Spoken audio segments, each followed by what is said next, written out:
Hey everyone.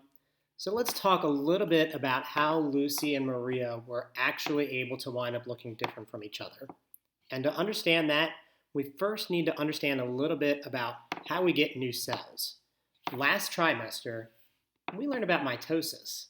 And we learned a couple of key things about mitosis, like it makes all of the cells in your body except for sex cells. And every time we go through cell division, we make two cells from the original one. All these cells are genetically identical to each other and to the original. And that's important because when we have, say, our bone cells making new bone cells or our blood cells making new blood cells, we want them to not be changing all the time. We want them to stay the same as we get older and older and older. Think about if your skin cells wound up looking genetically different every single time that they divided. You'd look like a mess eventually. We don't want that. That's bad. So mitosis works great for all of those cells. But remember how I said mitosis makes everything except for sex cells? Well, sex cells are a little different. They get made through something called meiosis.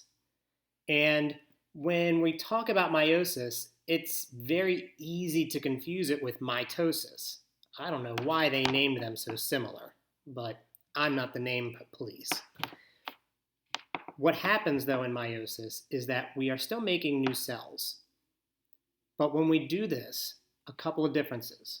First, 4 cells get made instead of just 2. Also, all of these cells are going to be genetically different from each other. That's a huge deal when you compare that to mitosis. And each of these cells are going to only have 1 of each chromosome instead of the normal 2. And if you think about it, that makes sense, right?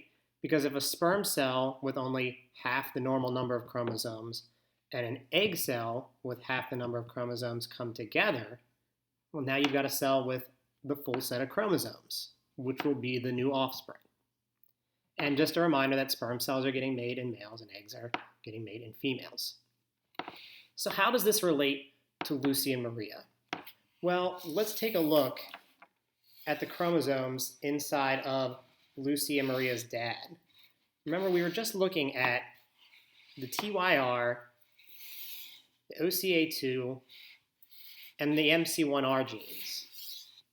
And in their dad's original cell that is eventually going to become a sperm cell, or 4 sperm cells, we've got his 2 copies of his TYR, his 2 copies of his OCA2, and his 2 copies of his MC1R gene. So when he is going to have his cells going through meiosis, the first thing that's going to happen is each of these chromosomes is going to make a copy of themselves. Now, in the case of Lucy and Maria's dad, you'll recall that he has the light-colored gene for each of these things. Remember, he had light skin, light hair color, and he had blue eyes, light eyes. So when the cell goes through meiosis, what we're going to have is all of these chromosomes are going to line up, split apart, and then split apart again. So what we wind up with is 4 cells, each having 1 MC1R gene, 1 OCA2, 1 TYR. But with Lucy and Maria's dad, all of the sperm cells wind up having the exact same chance for the genes. They all carry the light TYR, the light OCA2, and the light MC1R gene. So he's guaranteed to be passing on to his offspring white skin, light-colored hair, and light eyes. But in the case of their mom, that's not the case. Because you'll recall that Lucy and Maria's mom was biracial. So she inherited a light copy of each of the genes, but she also inherited the code for darker hair, darker skin, and darker eyes. So we have lined up here her TYR, her OCA2, and her MC1R genes again. And it's going to be the same thing like with their dad when we're making her eggs. Each of these is going to make a copy of itself.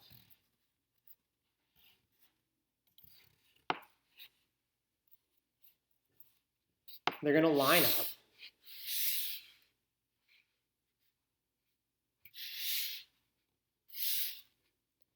And then they're going to separate out to make new cells. But when that happens, it's completely random how they wind up separating from each other. And because of that, we can wind up with eggs that have differences. So in this case, we've got an egg that has light MC1R, dark OCA2, and dark TYR. But this egg has light TYR, dark MC1R, and light OCA2. And there are lots of different combinations that can possibly be made. We could have dark TYR, dark MC1R, and dark OCA2. We could have light for all of them, just like with Dad. It all depends on the completely random assortment of these chromosomes when the new eggs got made. So if we think about Lucy and Maria, there's only one clear way that this must have worked out. We must have had a sperm cell that had light MC1R, light OCA2, and light TYR. And for Lucy, it clearly must have fertilized a cell that had also light TYR, also light OCA2, and also light MC1R.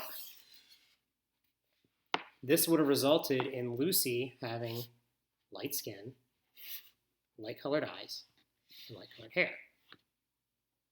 But in the case of Maria, we would have still had a sperm cell with light MC1R, light OCA2, and light TYR. But we would have been fertilizing an egg with dark TYR, dark OCA2, and dark MC1R.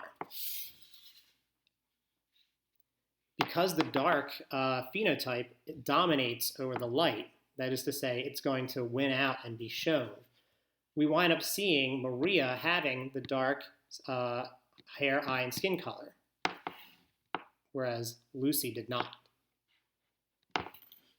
Now, when it comes to Maria, she can wind up passing on those light genes or those dark genes, just like her mom. So I hope this helps explain how Lucy and Maria wound up looking so different from each other despite being twins. It all came down to the genes that the egg cell that became them carried.